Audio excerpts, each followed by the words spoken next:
अध्याय 2। याद में। हैरी के हाथ से खून निकल रहा था। अपने दाएं हाथ को बाएं हाथ में पकड़कर मन ही मन गालियां देते हुए उसने कंधे से धक्का देकर अपने बेडरूम का दरवाजा खोला।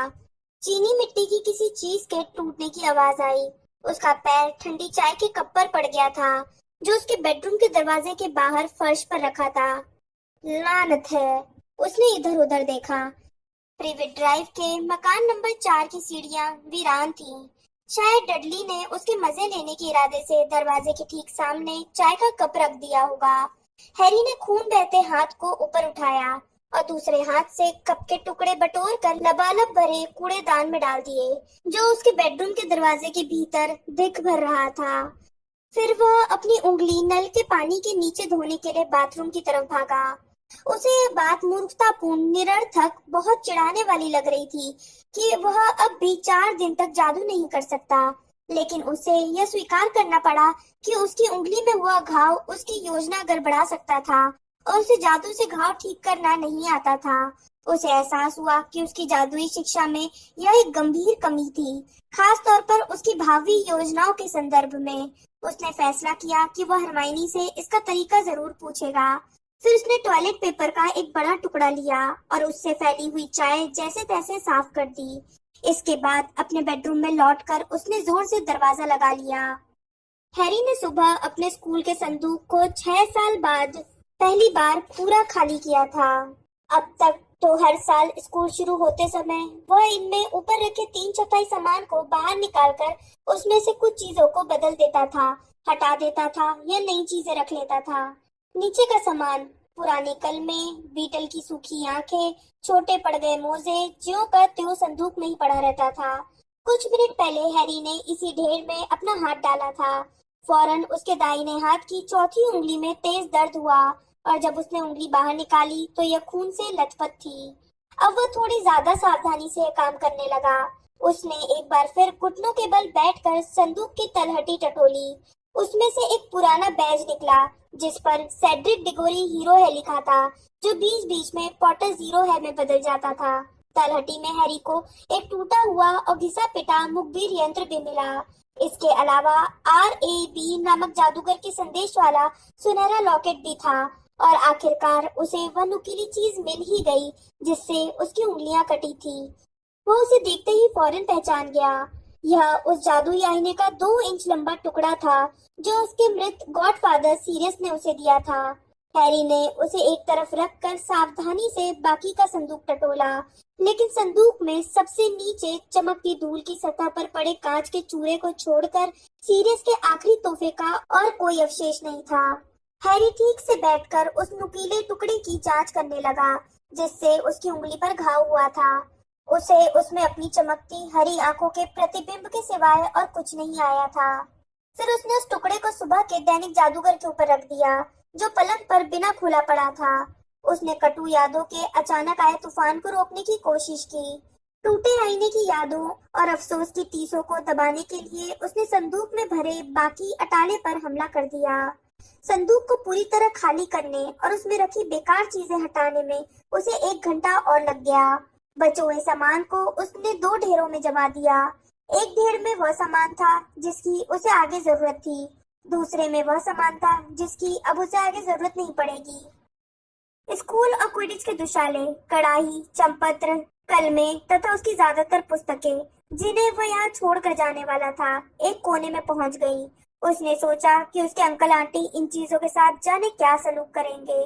शायद रात के अंधेरे में उन्हें जला देंगे, जैसे वे किसी भयंकर अपराध का सबूत हो। उसने अपने मगलू कपड़े, अदृश्य चोगा, काढ़े बनाने का सामान, कुछ खास पुस्तकें, हैग्रिड का दिया एल्बम, कुछ चिट्ठियां और छड़ी एक पुराने बैग में जमा ली। बैग के सामने वाली जेब में हॉगवर्ट्स का नक्शा और RAB वाला लॉकेट था। लॉकेट को यह सम्मानित जगह इसके कीमती होने के कारण नहीं दी गई थी। यह बिल्कुल मूल्यहीन था, बल्कि इसलिए दी गई थी क्योंकि इसे हासिल करने की बहुत बड़ी कीमत चुकाई गई थी। सामने हैरी की डेस्क पर अखबारों का काफी बड़ा ढेर रखा था, जिसके पास उसकी सफेद उल्लू हेडविग बैठी थी। ये अखबार तभी से प्रतिदिन इकट्ठे हो रहे थे जब से हैरी गर्मियों में प्रिवेट ड्राइव में रहने आया था। उसने खड़े होकर अंगड़ाई ली और डेस्क तक गया। जब वह अखबारों को सरसरी तौर पर देखकर एक एक करके कचरे के ढेर में फेंकने लगा, तो हेडविग ने कोई हलचल नहीं की। हेडविग या तो सो रही थी या फिर सोने का नाटक कर रही थी। वह हैरी से नाराज थी क्योंकि वह इन दिनों उसे पिंजरे के बहुत कम समय बाहर रहने दे रहा था। अखबारों के ढेर के अंत में पहुंचने के बाद हैरी ने अपनी रफ्तार कम कर ली। उसे एक खास अखबार की तलाश थी जो उसके प्रिवेट ड्राइव में रहने आने के कुछ समय बाद ही आया था।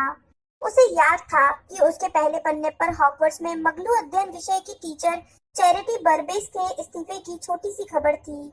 आखिरकार उसे वह अखबार मिल गया। पेज नंबर 10 को पलटते हुए वह कुर्सी पर बैठकर उस लेख को दोबारा पढ़ने लगा जिसकी उसे तलाश थी। एल्बस डंबलडोर की याद, एल्फियस डोज। मैं 11 साल की उम्र में एल्बस डंबलडोर से पहली बार मिला था। तब हम दोनों पहली बार हॉगवर्ट्स जा रहे थे। हम एक दूसरे की ओर तत्काल आकर्षित हो गए क्योंकि उस वक्त हम दोनों ही खुद को बाहरी मान रहे थे। स्कूल आने से कुछ समय पहले ही मुझे ड्रैगन पॉक्स हो गई थी। हालांकि हॉगवर्ट्स पहुंचने तक संक्रमण का खतरा नहीं बचा था, लेकिन मेरे चेहरे पर मौजूद दानों के निशानों और हरी रंगत के कारण ज्यादातर लोग मेरे पास आने में झिझक रहे थे। उधर एल्बस अनचाही कुख्याति के बोझ के साथ हॉगवर्ट्स आए थे। बमुश्किल 1 साल पहले उनके पिता पर्सिवल ने 3 मगलू बच्चों पर खूंखार हमला कर दिया था और इस अपराध के लिए उन्हें सजा सुनाई गई थी। एल्बस ने कभी इस बात से इनकार करने की कोशिश नहीं की कि उनके पिता, जिन्होंने बाद में अज़्काबान में दम तोड़ दिया था, ने वह अपराध किया था। जब मैंने हिम्मत करके उनसे इस बारे में पूछा तो उन्होंने मुझे बताया कि उनके पिता यकीनन अपराधी थे। उसके बाद डंबलडोर ने उस दुखद घटना के बारे में कभी बात नहीं की। हालांकि उनसे ऐसा करवाने की काफी कोशिशें की गई। दरअसल कुछ लोग तो उनके पिता के काम को प्रशंसा भरी नजरों से देखते थे और यह सोचते थे कि एल्बस भी मगलू विरोधी होंगे। उन लोगों की सोच बिल्कुल गलत थी, जैसा एल्बस को जानने वाला कोई भी व्यक्ति गवाही दे सकता है। उन्होंने जीवन में कभी भी मगलू विरोधी नजरिया नहीं दिखाया। सच तो यह है कि मगलुओं के अधिकारों की प्रबल हिमायत की वजह से बाद के वर्षों में कई लोग उनके दुश्मन बन गए। बहरहाल कुछ ही महीने में एल्बस की ख्याति उनके पिता की कुख्याति से आगे निकल गई। फर्स्ट ईयर खत्म होते होते वे मगलू विरोधी जादूगर के बेटे के रूप में नहीं बल्कि स्कूल के अब तक के सबसे होनहार विद्यार्थी के रूप में मशहूर हो गए। उनका दोस्त बनना हमारी खुशकिस्मती थी क्योंकि उनकी मिसाल से हमें लाभ हुआ, साथ ही उनकी मदद और प्रोत्साहन से भी जो वे हमेशा उदारता से देते थे। स्कूल से निकलने के बाद उन्होंने मुझे बताया कि उस वक्त भी उन्हें एहसास था कि सिखाने में उन्हें सबसे ज्यादा खुशी मिलती है। उन्होंने स्कूल का हर पुरस्कार ही नहीं जीता बल्कि जल्दी ही उस दौर के उल्लेखनीय जादूगरों के साथ नियमित पत्राचार भी करने लगे, जिनमें मशहूर कीमियागर निकोलस फ्लेमेल, चर्चित इतिहासकार बेथिल्डा बैकशॉट और जादुई सिद्धांतकार एडरबर्ट वेफलिंग शामिल थे। रूपांतरण आज सम्मोहन की चुनौतियां और व्यवहारिक काढ़ा निर्माता जैसे महत्वपूर्ण प्रकाशनों में उनके कई शोध पत्र छपे। डंबलडोर का करियर बेहद उज्जवल नजर आ रहा था और इकलौता सवाल यही था कि वे कब जादू मंत्री बनेंगे। हालांकि बाद के वर्षों में भी अक्सर उनके मंत्री बनने की अटकलें लगाई गईं, लेकिन उनके मन में मंत्री बनने की महत्वाकांक्षा कभी नहीं थी। हॉगवर्ट्स में हमारी पढ़ाई शुरू करने के 3 साल बाद एल्बस का भाई एबरफोर्थ भी वहां आ गया। उन दोनों में जमीन आसमान का फर्क था। एबरफोर्थ की पढ़ाई में खास दिलचस्पी नहीं थी। वह एल्बस की तरह तर्कपूर्ण बातचीत से नहीं बल्कि कुश्ती लड़कर मतभेद सुलझाना ज्यादा पसंद करता था। बहरहाल ये कहना बहुत गलत है, जैसा कईयों ने कहा है कि दोनों भाइयों में दोस्ती नहीं थी। उनके आपसी संबंध अच्छे थे जितने कि दो इतने अलग किस्म के भाइयों के हो सकते थे। एबरफोर्ड के नजरिए से देखें तो एल्बस की छाया में रहना कोई आरामदेह अनुभव नहीं था। हर क्षेत्र में एल्बस से पीछे रहना उनके आपस में दोस्त बनने के बीच स्पष्ट जोखिम था और भाई के रूप में भी यह ज्यादा आनंददायक नहीं हो सकता था। हॉगवर्ट्स से निकलने के बाद एल्बस और मैं एक साथ दुनिया का पारंपरिक भ्रमण करना चाहते थे। अपना करियर शुरू करने से पहले हम विदेशी जादूगरों से मिलना जुलना चाहते थे। बहरहाल किस्मत को यह मंजूर नहीं था। हमारी यात्रा शुरू होने के एक दिन पहले ही एल्बस की मां केंड्रा की मौत हो गई और एल्बस परिवार के मुखिया बन गए। केंड्रा की अंत्येष्टि में शामिल होने और श्रद्धांजलि देने के लिए मैंने अपनी यात्रा कुछ दिनों के लिए टाल दी और इसके बाद मैं अकेले ही दुनिया की सैर पर चल दिया। एल्बस को अपने छोटे भाई और बहन की देखभाल करनी थी। इसके अलावा पैसों की तंगी भी थी, इसलिए एल्बस के मेरे साथ जाने का सवाल ही नहीं था। यह हमारे जीवन का एक ऐसा दौर था जिसमें हमारे बीच बहुत कम संपर्क रहा। मैं एल्बस को पत्र लिखता रहा और शायद थोड़ी असंवेदनशीलता से अपनी यात्रा के रोचक प्रसंग बताता रहा, जिनमें ग्रीस में दैत्यों से बाल बाल बचने से लेकर मिस्र के कीमियागरों के प्रयोगों तक के वर्णन शामिल थे। उनके पत्रों से मुझे उनकी दिनचर्या के बारे में बहुत कम जानकारी मिली। हालांकि मुझे अंदाजा था कि इतने प्रभावशाली जादूगर को घरेलू जिंदगी कितनी कुंठाजनक और बोझिल लग रही होगी। मैं दुनिया की सैर का लुत्फ उठा रहा था। बहरहाल एक साल लंबी यात्रा के अंत में मुझे यह दहशत भरी खबर मिली कि डंबलडोर परिवार में एक और हादसा हो गया। डंबलडोर की बहन एरियाना भी चल बसी थी। हालांकि एरियाना काफी समय से बीमार थी, लेकिन माँ के बाद उसके भी दुनिया से चले जाने से दोनों भाइयों पर गहरा प्रभाव पड़ा। एल्बस के सबसे करीबी लोग और मैं खुद को उन खुशनसीब लोगों में गिनता हूँ, सहमत हैं कि एरियाना की मौत और इस बारे में एल्बस के व्यक्तिगत जिम्मेदारी के एहसास, हालांकि जाहिर है इसमें उसकी कोई गलती नहीं थी, ने उन पर अमिट छाप छोड़ी। लौटने पर मुझे एक ऐसा युवक दिखा जो अपनी उम्र से कहीं ज्यादा दुख झेल चुका था। एल्बस पहले से ज्यादा गंभीर हो गए थे। उनकी बातों से हंसी मजाक गायब हो चुका था। उनका दुख इस बात से और भी बढ़ गया कि एरियाना की मौत से दोनों भाइयों के संबंध प्रगाढ़ होने के बजाय टूट गए। आगे चलकर यह दरार भर गई। बाद के वर्षों में उनका रिश्ता दोबारा ठीक हो गया। हालांकि इसे प्रगाढ़ तो नहीं कहा जा सकता, लेकिन निश्चित रूप से यह सामंजस्यपूर्ण तो था ही।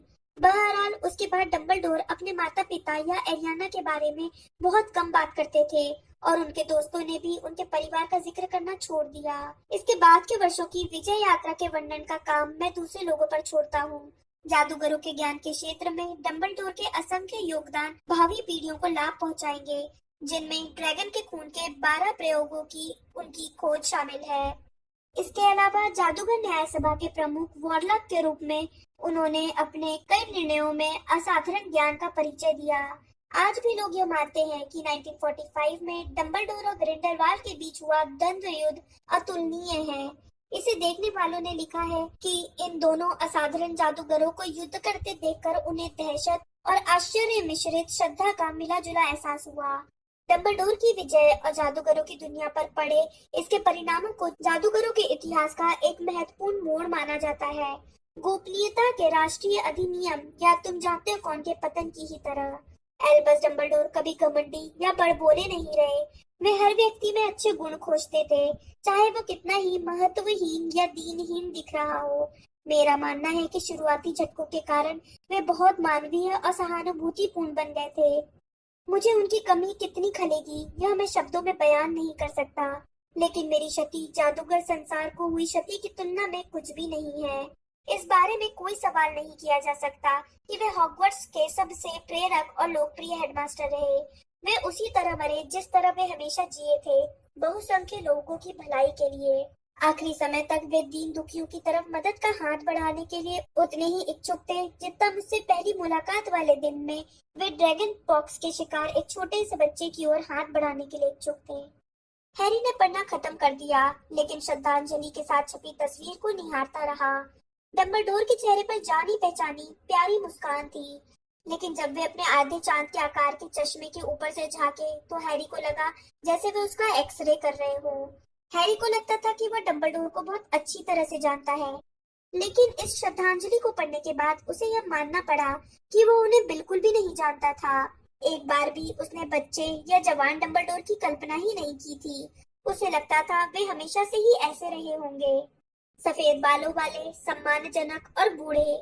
किशोर डंबलडोर की कल्पना करना उतना ही अजीब था जितना मूर्ख हरमाइनी या दोस्ताना विस्फोटक अग्निडंग की कल्पना करना। उसके मन में कभी डंबलडोर से उनके अतीत के बारे में पूछने का ख्याल ही नहीं आया था। बेशक उसका पूछना अजीब और उद्दंतापूर्ण लगता। आखिर सभी जानते थे कि डंबलडोर ने ऐतिहासिक द्वंद्व युद्ध में ग्रिंडेलवाल्ड को हराया था। फिर भी हैरी ने डंबलडोर से इसके बारे में कभी कुछ नहीं पूछा था। उसने उनके बाकी मशहूर कारनामों के बारे में भी कभी सवाल नहीं किया था। नहीं, डंबलडोर और हैरी ने तो हमेशा हैरी के अतीत, हैरी के भविष्य, हैरी की योजनाओं के बारे में बातचीत की थी। तथा अब हैरी को ऐसा लग रहा था कि उसके भविष्य के इतने खतरनाक तथा अनिश्चित होने के बावजूद वो कई ऐसे अवसर चूक गया था जब वो डंबलडोर से उनके बारे में ज्यादा जानकारी हासिल कर सकता था। उसने अपने हेडमास्टर से जिंदगी में सिर्फ एक ही व्यक्तिगत सवाल पूछा था और उसका अंदाजा था कि डंबलडोर ने उसका जवाब ईमानदारी से नहीं दिया था। जब आप दर्पण में देखते हैं तो आपको क्या दिखता है? मैं देखता हूँ कि मेरे हाथ में मोटे ऊनी मोजे हैं। कुछ पलों तक ख्यालों में खोए रहने के बाद हैरी ने दैनिक जादूगर में छपी उस श्रद्धांजलि को काटकर सावधानी से तय किया और उसे व्यवहारिक सुरक्षात्मक जादू और गुप्त कलाओं के विरुद्ध उसके प्रयोग पुस्तक में रख लिया। फिर उसने बाकी बचा अखबार कचरे के ढेर में फेंक दिया और कमरे की तरफ देखने लगा। अब यह काफी साफ दिख रहा था। सिर्फ दो ही चीजें करीने से नहीं जमी थी। आज का दैनिक जादूगर जो अब भी पलंग पर पड़ा था और उसके ऊपर रखा टूटे आईने का टुकड़ा। हैरी ने पलंग के पास जाकर आईने के टुकड़े को अखबार पर से हटाकर अखबार खोला। सुबह उल्लू से अखबार लेते समय उसने सिर्फ हेडलाइन देखते ही अखबार एक तरफ फेंक दिया था, क्योंकि हेडलाइन में वोल्डेमॉर्ट के बारे में कुछ भी नहीं छपा था। हैरी को पूरा यकीन था कि मंत्रालय वोल्डेमॉर्ट की खबरें न छापने के लिए दैनिक जादूगर पर दबाव डाल रहा होगा। यही वजह थी कि वह इस खबर को नहीं देख पाया था। पहले पेज के नीचे वाले आधे हिस्से में डंबलडोर की तस्वीर थी। डंबलडोर थोड़ी उलझन में दिख रहे थे और तस्वीर के ऊपर हेडलाइन थी, डंबलडोर, आखिर सच्चाई पता चल ही गई। अगले सप्ताह उस दोषपूर्ण जादूगर की सनसनीखेज कहानी प्रकाशित हो रही है, जिसे कई लोग उनकी पीढ़ी का महानतम जादूगर मानते हैं। इस जीवनी में रीटा स्कीटर डंबलडोर की शांत सौम्य बुद्धिमत्ता वाली लोकप्रिय छवि की बखिया उधेड़ कर उनके उथल पुथल भरे बचपन, दिग्भ्रमित युवावस्था, द्वेषों और स्याह रहस्यों का खुलासा करती हैं। जब वे जादू मंत्री बन सकते थे तो फिर वे सिर्फ हेडमास्टर बनकर ही क्यों संतुष्ट रहे? मायापंची का समूह नाम के खुफिया संगठन का असली मकसद क्या था? डंबलडोर की मौत की हकीकत क्या थी? इन जैसे बहुत से सवालों के जवाब आपको इस नई हंगामा खेत जीवनी में मिलेंगे, जिसका शीर्षक है अल्बस डंबलडोर का जीवन और झूठ का सिलसिला। इस जीवनी की लेखिका रीटा स्कीटर से बेट्टी ब्रेथवेट का एक्सक्लूसिव इंटरव्यू, पेज 13 पर। हैरी ने अखबार के पन्ने तेजी से पलटे और पेज 13 पर पहुंच गया। लेख में ऊपर एक और जानी पहचानी तस्वीर थी। एक महिला जो रत्न जड़ित चश्मा पहने थी, जिसके बाल घुंघराले तथा सुनहरे थे, जिसके दांत दिख रहे थे और जो विजयी अंदाज में मुस्कुराती हुई उंगलियों से उसकी ओर इशारा कर रही थी। इस भयानक छवि को नजरअंदाज करने की पूरी कोशिश करते हुए हैरी पढ़ने लगा। रीटा स्कीटर का व्यक्तित्व बहुत ही भावुक और दयालु है, जो भांडाफोड़ करने वाली उनकी मशहूर छवि से मेल नहीं खाता है। अपने आरामदेह घर के हॉल में मेरा स्वागत करते हुए वे मुझे एक कप चाय, केक और नवीनतम गपशप के लिए सीधे किचन में ले गई। रीटा स्कीटर ने कहा, जाहिर है डंबलडोर हर जीवनी लेखक के लिए वरदान है। इतना लंबा और घटनापूर्ण जीवन। मुझे पूरा यकीन है कि मेरी पुस्तक के बाद भी उनकी बहुत सी जीवनियां प्रकाशित होंगी। स्कीटर ने निश्चित रूप से यह काम बहुत फुर्ती से किया है। डंबलडोर की जून में हुई रहस्यमयी मौत के सिर्फ 4 हफ्ते बाद ही उनकी 900 पेज की पुस्तक पूरी हो गई। मैंने स्कीटर से पूछा कि उन्होंने ये काम इतनी तेजी से कैसे कर लिया। ओह, अगर आप इतने लंबे समय से पत्रकार हो जितनी कि मैं हूँ, तो डेडलाइन पर काम पूरा करना आदत बन जाता है। मैं जानती थी कि जादूगर दुनिया डंबलडोर की पूरी कहानी जानने के लिए बेताब है और मैं इस आवश्यकता को पूरी करने वाली पहली लेखिका बनना चाहती थी। इस पर मैंने जादूगर न्याय सभा के विशेष सलाहकार और एल्बस डंबलडोर के पुराने मित्र एल्फियस डोज की बहुप्रचारित टिप्पणी का जिक्र किया, जिसमें उन्होंने इस जीवनी के बारे में कहा है, स्कीटर की पुस्तक में चॉकलेट मेढक कार्ड से भी कम सच्चाई है। स्कीटर सिर झटककर हंस दी। बेचारा डॉजी, मुझे लगता है कि कुछ साल पहले मैंने उसे जल मनुष्यों के हकों के बारे में उसका इंटरव्यू लिया था। वो सटिया आ चुका है। उसे लग रहा था कि हम विंटरमियर झील की तलहटी में बैठे थे। मुझे बार बार ट्राउट से सावधान कर रहा था। एल्फियस डोज जैसी बात कई और लोगों ने भी कही है कि इस पुस्तक में ज्यादा दम नहीं है। क्या स्कीटर को यह नहीं लगता कि डंबलडोर के लंबे और असाधारण जीवन की पूरी तस्वीर हासिल करने के लिए सिर्फ 4 हफ्ते का समय बहुत कम है? स्कीटर मुस्कुराते हुए प्यार से अपनी उंगलियां टेबल पर बजाते हुए कहती है, देखिए, आप और मैं दोनों ही अच्छी तरह जानते हैं कि गैलियनों से भरे मोटे थैले नहीं शब्द को सुनने की अनिच्छा और अच्छी तीव्र कथन कलम के इस्तेमाल से लोगों से कितनी ज्यादा जानकारी उगलवाई जा सकती है।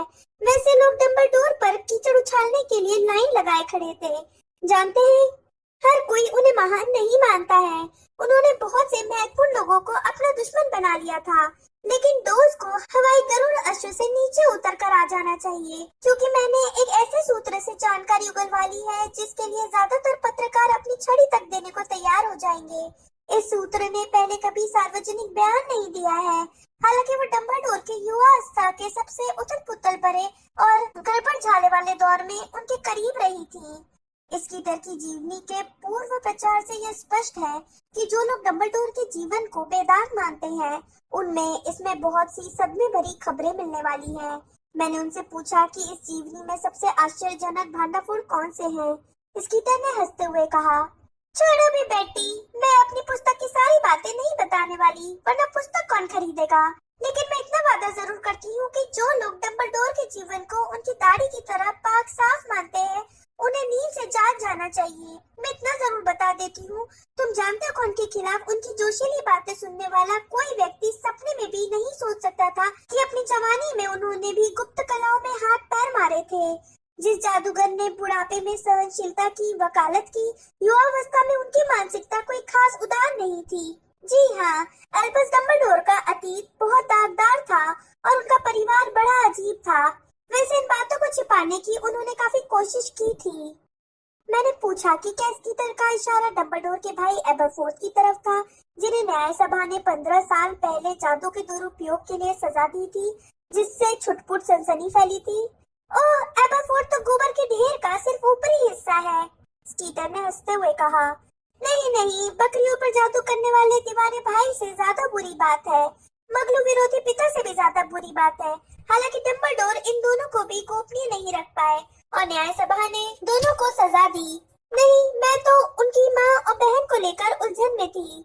थोड़ी छानबीन करने पर वहाँ मुझे बुराई का घोंसला मिला, लेकिन जैसा कि मैंने कहा, विस्तृत जानकारी के लिए आपको इस पुस्तक के अध्याय 9 से अध्याय 12 तक पढ़ने का इंतजार करना होगा। इस वक्त तो मैं इतना ही कह सकती हूँ कि इस बात में कोई आश्चर्य नहीं कि डंबलडोर ने कभी यह क्यों नहीं बताया कि उनकी नाक कैसे टूटी। परिवार के गड़े मुर्दे उखाड़ने के अलावा क्या स्कीटर डंबलडोर की प्रतिभा को नकारती है? आखिर उन्होंने इतनी महत्वपूर्ण जादुई खोजें की हैं। उनमें दिमाग तो था, स्कीटर ने स्वीकार किया। हालांकि कई लोग अब ये सवाल करते हैं कि क्या उन्हें उनकी तमाम तथाकथित उपलब्धियों का सचमुच पूरा श्रेय मिलना चाहिए। जैसा कि मैंने अध्याय 16 में खुलासा किया है, आइवर डिलोन्सबाई का दावा है कि ड्रैगन के खून के 8 उपयोग उसने पहले ही खोज लिए थे और उसकी गलती यह थी कि उसने अपना शोध पत्र डंबलडोर को पढ़ने को दे दिया था।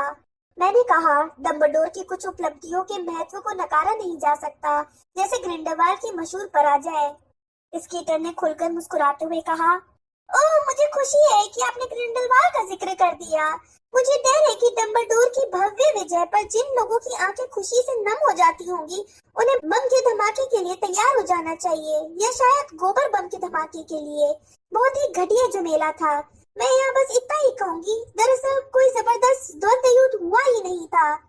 मेरी पुस्तक पढ़ने के बाद लोग इस नतीजे पर पहुंचने के लिए विवश होंगे कि ग्रिंडेलवाल्ड ने अपनी छड़ी की नोक से एक सफेद रुमाल निकाला था और चुपचाप हार मान ली थी। स्कीटर ने इस दिलचस्प विषय पर आगे कुछ भी कहने से इनकार कर दिया। हमने बात उस विषय की ओर मोड़ दी जो उनके पाठकों को बेशक बाकी मुद्दों से ज्यादा रोचक लगेगा। स्कीटर ने तेजी से सिर हिलाते हुए कहा, ओह हाँ, मैंने पॉटर डंबलडोर संबंध पर एक पूरा अध्याय लिखा है। बहुत से लोग उनके संबंध को अस्वस्थ, यहाँ तक कि भयंकर भी मानते थे। एक बार फिर पूरी कहानी जानने के लिए पाठकों को मेरी पुस्तक खरीदनी होगी। लेकिन इसमें कोई संदेह नहीं है कि डंबलडोर ने शुरू से ही पॉटर में अस्वाभाविक रुचि ली थी। मुद्दे की बात यह है कि क्या यह उस लड़के के हित में था। जाहिर है, हम सभी जानते हैं कि पॉटर ने किशोरावस्था में काफी मुश्किलें झेली हैं। मैंने स्कीटर से पूछा कि क्या वे अब भी हैरी पॉटर के संपर्क में हैं, जिसका चर्चित इंटरव्यू उन्होंने पिछले साल लिया था, जिसमें पॉटर ने पहली बार खुलासा किया था कि तुम जानते हो कौन लौट आया है। ओह हाँ, हमारे बीच बहुत करीबी संबंध है, स्कीटर कहती है। बेचारे पॉटर के बहुत कम सच्चे दोस्त रहे हैं और हमारी मुलाकात उसके जीवन के सबसे चुनौतीपूर्ण समय में हुई थी, जादूगरी की त्रिकोणीय टूर्नामेंट में। मैं शायद उन चुनिंदा जीवित लोगों में से हूँ जो ये दावा कर सकते हैं कि वे असली हैरी पॉटर को जानते हैं। इसके बाद हमने उन अफवाहों के बारे में चर्चा की जो डंबलडोर के आखिरी घंटों के बारे में फैली थी। क्या स्कीटर का मानना है कि डंबलडोर की मौत के वक्त पॉटर वही था? देखिए, मैं ज्यादा कुछ नहीं कहना चाहूंगी, सब कुछ पुस्तक में बताया गया है, लेकिन हॉगवर्ट्स महल के भीतर के गवाहों ने डंबलडोर के गिरने, कूदने या धक्का खाने के बाद पॉटर को वहां से भागते हुए देखा था। बाद में पॉटर ने सेवेरियस स्नेप के खिलाफ बयान दिया था, जिससे उसकी पुरानी दुश्मनी थी। क्या पॉटर की बात सच है? ये फैसला करना जादूगर समुदाय के हाथ में है। मेरी पुस्तक पढ़ने के बाद इस दिलचस्प मोड़ पर मैंने स्कीटर से विदा ली। इसमें कोई शक नहीं है कि उन्होंने एक बेस्ट सेलर बुक लिख डाली है। इस वक्त डंबलडोर की बड़ी संख्या में मौजूद प्रशंसक यह सोच सोचकर कांप रहे होंगे कि इसमें उनके प्रिय हीरो के बारे में जाने क्या भांडाफोड़ होने वाले हैं। लेख पूरा पढ़ने के बाद भी हैरी सूनी आंखों से अखबार के पन्ने को घूरता रहा। उसके भीतर हिकारत और गुस्सा उबलने लगा। उसने अखबार को मुट्ठी में मरोड़ कर गोल किया और पूरी ताकत से दीवार पर फेंक दिया, जहां ये लबालब भरे कूड़ेदान के बाकी कूड़े में शामिल हो गया। वह अंधों की तरह कमरे में आगे बढ़ा। उसने कई ड्रॉअर खोलकर पुस्तकें निकाली और वापस वहीं रख दी। उसे जरा भी पता नहीं था कि वह क्या कर रहा है। उसके दिमाग में तो बस रीटा के लेख के वाक्य गूंज रहे थे। पॉटर डंबलडोर संबंध पर एक पूरा अध्याय। बहुत से लोग उनके संबंध को अस्वस्थ या तक कि भयानक भी मानते हैं। जवानी में उन्होंने भी गुप्त कलाओं में हाथ पैर मारे थे। मैंने एक ऐसे सूत्र से जानकारी उगलवा ली है जिसके लिए ज्यादातर पत्रकार अपनी छड़ी तक देने को तैयार हो जाएंगे। झूठ! हैरी चिल्लाया और उसने खिड़की से अपनी पड़ोसी को देखा, जो अपने लॉन मोवर को दोबारा चालू करने के लिए रुक गया था तथा घबरा कर ऊपर देख रहा था। हैरी धम से अपने पलंग पर बैठ गया। आईने का टूटा हुआ टुकड़ा उससे दूर छलक गया। उसने उसे दोबारा उठाया और अपनी उंगलियों में घुमाने लगा। वह डंबलडोर के बारे में सोच रहा था और उन झूठों के बारे में भी जिनसे रीटा स्कीटर उन्हें बदनाम कर रही थी। एक नीली झलक। हैरी ठिठक गया और उसकी कटी हुई उंगलियां एक बार फिर आईने की नुकीली नोक पर फिसली। उसे वहम हुआ होगा। हाँ, जरूर यही हुआ होगा। उसने पीछे पलट कर देखा, लेकिन दीवार पिटूनिया आंटी के चुने हुए पीच रंग की ही थी। वहां ऐसी कोई चीज नहीं थी जिससे आईने में नीली झलक दिख सके। उसने आईने के टुकड़े में दोबारा देखा, लेकिन उसे अपनी चमकती हरी आंखों के सिवाय कुछ नहीं दिखा। उसे जरूर वहम हुआ होगा और कुछ हो ही नहीं सकता। इसलिए वहम ही हुआ होगा क्योंकि वो अपने मृत हेडमास्टर के बारे में सोच रहा था। अगर यकीन के साथ कुछ कहा जा सकता था तो वह यह था कि एल्बस डंबलडोर की चमकती नीली आंखें उसे दोबारा कभी नहीं दिखेंगी।